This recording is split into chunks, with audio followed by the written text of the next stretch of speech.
Chapter 16, Global Climate Change. Rising seas may flood the Maldive Islands. Sea levels are rising worldwide. Scientists link this to global climate change. Global climate change threatens the Maldives, a group of islands in the Indian Ocean, with flooding, severe storms, erosion, and saltwater contamination. So why are rising sea levels a concern for all people and not just those who live on the Maldives Islands? Lesson 16.1, Our Dynamic Climate. Without greenhouse gases, Earth would be too cold to support life. So we talk a lot about greenhouse gases and the greenhouse effect. And a lot of students have asked me, is the greenhouse effect bad and are greenhouse gases poisonous? And I want to make clear, the greenhouse effect did exist before there were ever humans. Greenhouse effect is caused by greenhouse gases trapping the sun's heat inside our atmosphere and inside our Earth. So what happens is we have methane, water vapor, and carbon dioxide as our methane gases. The concern that we have now is that we're burning so much fossil fuels that we are releasing a ton of carbon dioxide, which is one of the greenhouse gases, and this is increasing the greenhouse effect more than it has in the past. So the greenhouse effect is a natural process in which greenhouse gases absorb heat and release it slowly back into the atmosphere. Greenhouse gases do not trap energy that has been converted to heat at Earth's surface. So let's take a look at this picture here. So sun's energy reaches the Earth and it goes through the atmosphere and hits the Earth. Earth's surface is heated. Some heat is radiated back into space, and some radiated heat is absorbed by the greenhouse gases in the atmosphere. So did you know that greenhouse gases absorb heat and release it slowly, while an actual greenhouse traps warm air inside a structure? So an actual greenhouse and the greenhouse effect are different, but it does help us kind of understand the greenhouse effect a little bit better.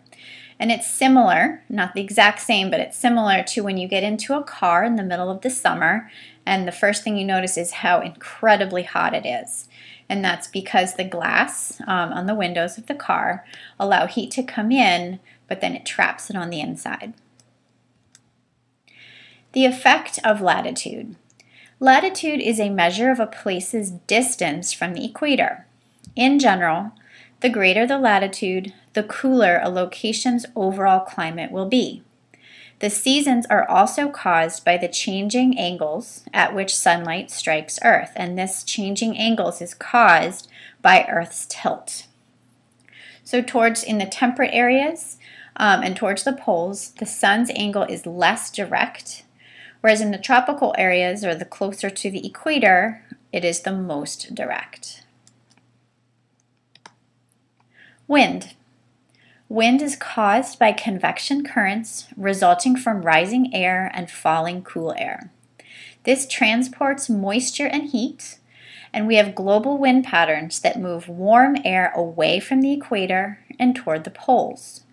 Cold air moves from the poles towards the equator. Winds pick up moisture and can carry it for long distances until it falls as precipitation. So let's take a look at this map. We have the northeast trade winds, and you should know that winds are always reported by where the wind is coming from, not where it's going. So a westerly is a wind that comes from the west. So over in California, they would be experiencing westerlies, and around the latitudes further south, we have the northeast trade winds, the southeast trade winds, and then the westerlies. The oceans and climate. Ocean currents, which are caused by a combination of unequal heating of water and unequal salinity, affect climate by transporting heat. El Niño and La Niña are disruptions to normal climate patterns caused by variations in the typical interactions between the ocean and the atmosphere.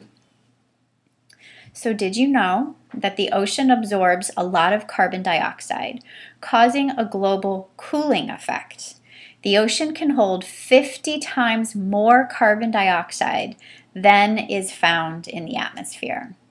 And we actually have a very small amount of carbon dioxide. Right now it's less than 1%. In the past we have had much more carbon dioxide. But the problem that we have now is that is increasing very, very quickly. Other factors that affect climate. We have topography, volcanoes, vegetation, and Earth's orbit. So for topography, higher altitudes have cooler temperatures. Mountain ranges affect rainfall patterns. Volcanoes. Gases and particles can temporarily block sunlight, causing air to cool. Vegetation. Plant life promotes cloud formation and absorbs carbon dioxide. And Earth's orbit. It changes in Earth's orbit, and the tilt of Earth's axis affect the distribution of solar radiation. So taking a look at this picture here of Mount St. Helens, this eruption caused global changes for a long period of time after the volcano erupted. Did you know that ice ages are at least partially caused by changes in Earth's orbit and axis? And that's the end of lesson 16.1. We're going to continue with climate change, 16.2. According to NASA's Goddard Institute for Space Studies, 2009 tied for second warmest year on record, just behind 2005. The decade spanning 2000 to 2009 was the warmest on record. Now, it doesn't mean it's the warmest in the entire history of the Earth. It just means that it's the warmest since we have been making these, keeping these records. Evidence of a warming Earth.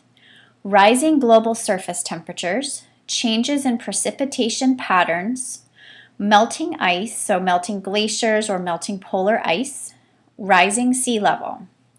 Let's take a look at both of these photos here. We will be doing a lot of examining of photos in this unit, as you already have. So both photos show Sperry Glacier in Montana's Glacier National Park. And the top picture is from 1913, and the bottom picture is 2008.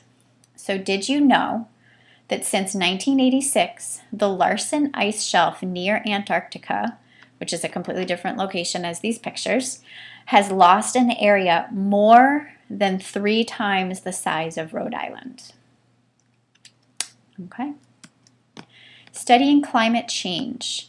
Direct measurement is used to study today's climate. Proxy indicators, such as patterns in tree rings, give clues about past climates. Models are used to make predictions about future climates. So looking at this cross-section of a tree trunk, there are patterns that are evident by looking at these rings, and they can give us a clue about what was happening at the time. Finding the cause of climate change. According to studies, increases in greenhouse gases are the primary cause of climate change. The increase in greenhouse gases is mainly due to the burning of fossil fuels and changes in land use. And that's all we're going to do for today. Next class, we will look at the effects of climate change.